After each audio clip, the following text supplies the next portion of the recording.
Hello everyone. This is not meant for the pros, so those who know these fish very well, the Cardinal tetra and the neon tetra. Notice that the Cardinal tetra runs a red line throughout the body, the neon tetra only about halfway through the body. The scientific names, for those of you who are interested, are listed there. Both of these fish are more so the neon tetra is a very one of the most popular fish in the occurring hobby. The origin is listed there. It's mostly from South America, with pH in the range of most tropical fish. Ideal tank size should be greater than 20 gallons. One of the things that I love about this tiny little fish, it grows probably to about 1.5 inch at best. They are great schooling fish. Ideally, if you can keep them over 6 of them, the more the merrier. I cannot count how many I have here. I keep them on most of my large tanks, but I have to say I have a minimum of 20 to 25, and I'm planning to add at least another 10 to 20 of them to this group.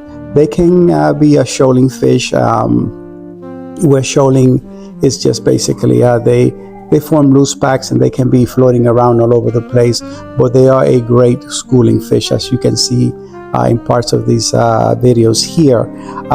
Once you have any fish that it's a schooling fish and you have in greater numbers, they show their behavior much better. Here you see that they're scattered throughout the back. They love to have to be in a well-planted tank. They hide in between the tanks. One of the things, I have them in this large 120 gallon primary discus fish. I'm using the Harlequin rasbora, which you can see at the back there. This one that I'm focusing on is one of the babies that were born here. He or she is about 8-month-olds, and there's 3 others in there, which I will focus on them. Those are the ones. That's another one. And the parents are also in there in that thing. So I separated them out and let them breed.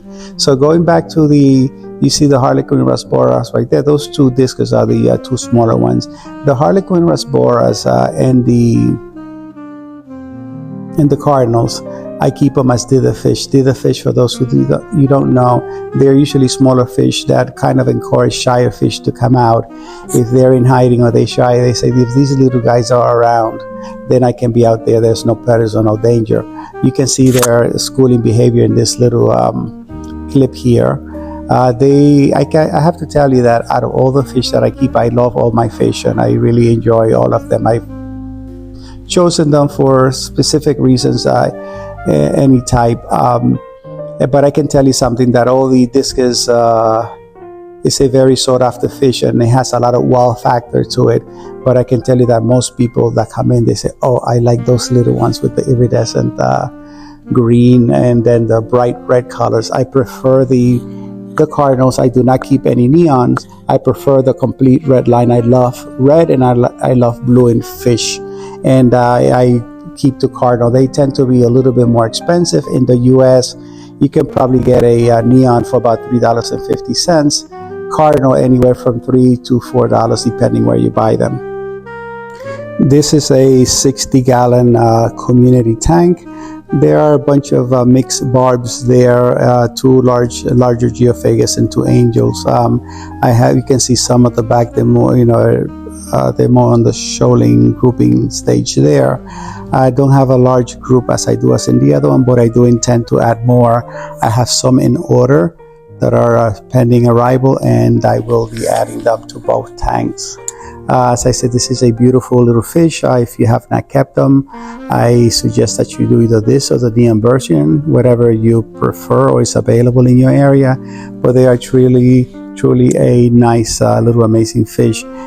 These guys are a very important economic source for the region.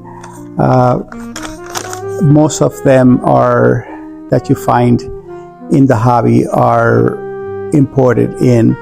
They are bred in captivity also, but as I said, this is a people of the region. It is a large economic importance. If they're not, if this was not available to them, they probably would have to resource to deforestation and those other kind of work. They're not in danger of extinction, and I encourage you to try them. They're beautiful.